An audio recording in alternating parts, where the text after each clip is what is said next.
Socialism means the government controls resources. It was popular in the 20th century. Today, it is gaining attention again. Many people think it promises equality and fairness. However, history shows a different story. It often leads to economic problems and loss of freedom. Young people today are drawn to socialism. They see it as a solution to inequality. They believe it can provide free healthcare and education. While these promises sound good, they come at a cost. The reality is far different from the ideal. Socialism has failed in many countries. It has led to poverty and suffering. The promises of socialism are hard to keep. Governments struggle to manage resources efficiently. This leads to waste and mismanagement. In this essay, we will explore why socialism fails. We will look at real-world examples. We will see how it leads to inefficiency, lack of incentives, and corruption. Under socialism, the government controls resources. This centralized control is intended to ensure equitable distribution and prevent the excesses of capitalism. This means it decides what to produce and how to distribute it. The idea is to meet the needs of the population without the profit motive driving decisions.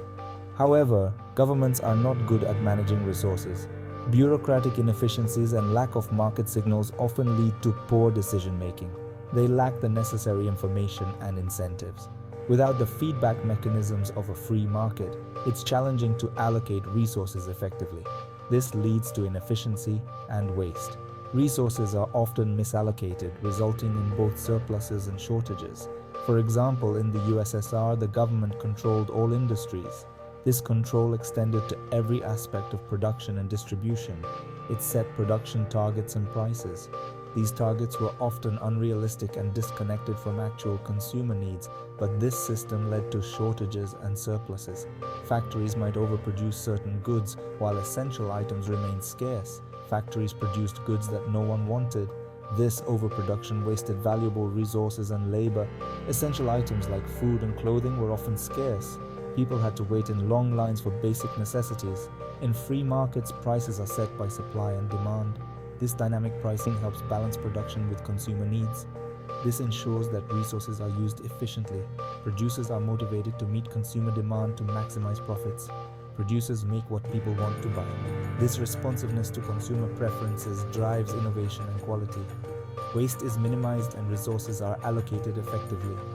The competition among producers leads to better products and services. Governments, however, lack this market feedback. Without it, they struggle to adjust production to meet actual needs. They cannot respond to changing needs as quickly or accurately. This lag results in persistent inefficiencies and unmet demands. Economic inefficiency is a major problem in socialism. The system's rigidity hampers its ability to adapt and thrive. It leads to wasted resources and poor outcomes. The lack of incentives for efficiency and innovation stifles growth. People end up with less, even though the government controls more. The promise of equality often results in widespread scarcity. This inefficiency is one reason why socialist ideas fail in practice. The theoretical benefits are undermined by practical challenges and human factors. In a socialist system, people do not directly benefit from their work. The fruits of their labor are often taken by the state. The government redistributes wealth and resources aiming for equality. This means there is less incentive for individuals to work hard or excel in their tasks. When people don't see the rewards of their labor, they lose motivation and enthusiasm.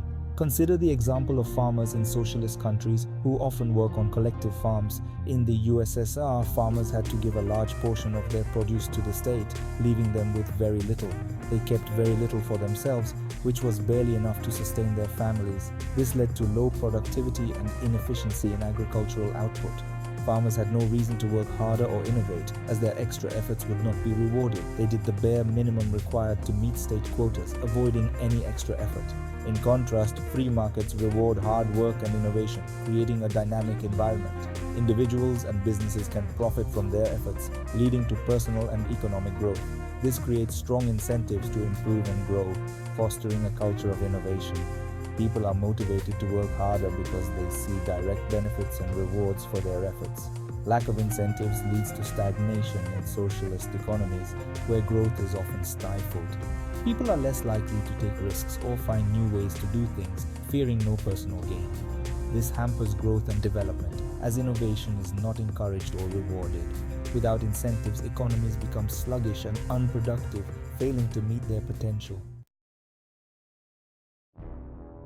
Socialist governments often become corrupt. When the government controls resources, it also has immense power. This power attracts corrupt individuals. They use their positions to enrich themselves rather than serve the public. Venezuela is a recent example of this. The government nationalized many industries. This gave it control over vast resources. However, instead of helping the people, officials used these resources for personal gain. Corruption became rampant. The economy collapsed as a result. In free market systems, power is more distributed. Businesses and individuals control their own resources. This limits the potential for corruption. Governments play a smaller role in the economy. This reduces the opportunities for officials to misuse their power. Political corruption is a serious issue in socialist regimes. It undermines trust and stability. People suffer as resources are diverted away from public needs. Corruption is another reason why socialist ideas often fail in practice. Section 5: Venezuela, a modern tragedy. The story of Venezuela is a cautionary tale of how a nation rich in resources can fall into despair. Venezuela was once a wealthy country, known for its prosperity and high standard of living. It has vast oil reserves, making it one of the richest countries in terms of natural resources.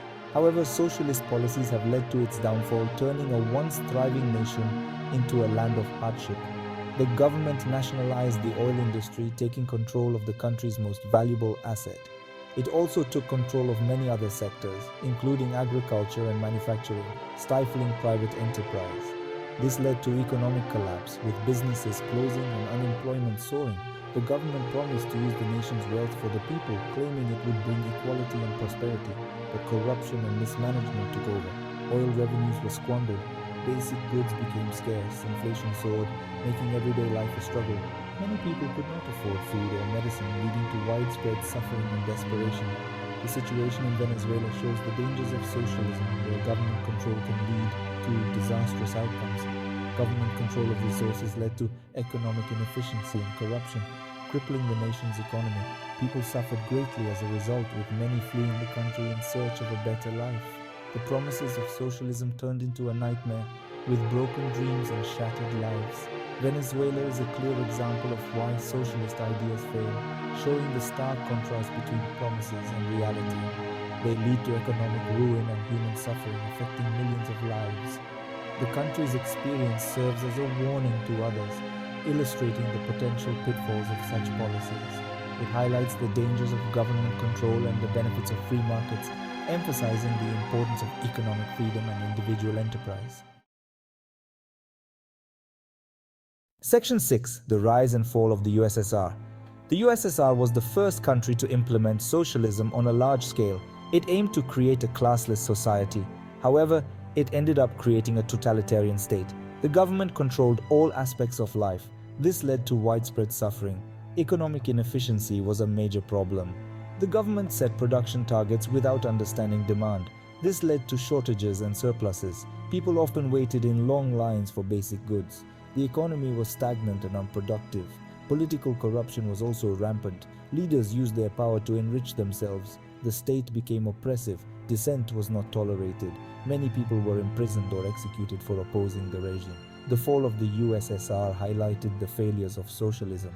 It showed that government control leads to inefficiency and corruption.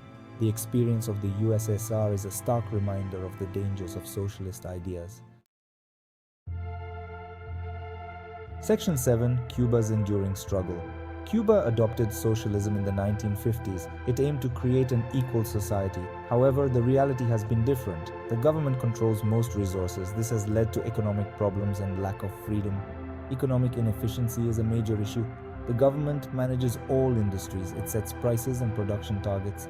This has led to shortages of basic goods. People struggle to find food and medicine. The economy is stagnant. Political corruption is also a problem.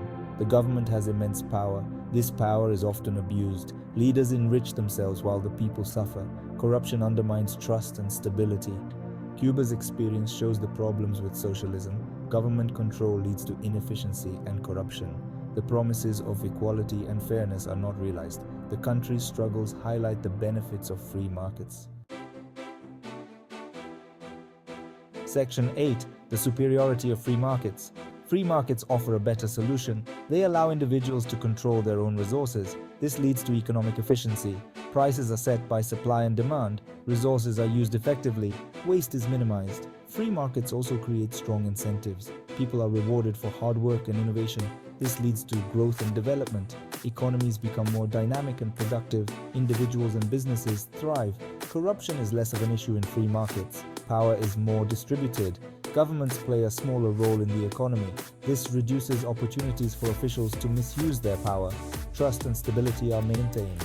Free markets offer greater prosperity and freedom. They allow people to achieve their potential. The benefits of free markets are clear. They provide a better alternative to socialist ideas. Section 9. Conclusion. Socialism promises equality and fairness. However, it often leads to economic inefficiency, lack of incentives, and political corruption. Real-world examples from Venezuela, the USSR, and Cuba highlight these problems. Free markets offer a better solution. They ensure efficient use of resources. They create strong incentives for hard work and innovation. They limit corruption by distributing power. Free markets provide greater prosperity and freedom. The failures of socialism are clear. Its promises are not realized in practice. Free market solutions offer a better path forward. They provide the prosperity and freedom that socialism cannot deliver. The choice is clear. Free markets are the way to go.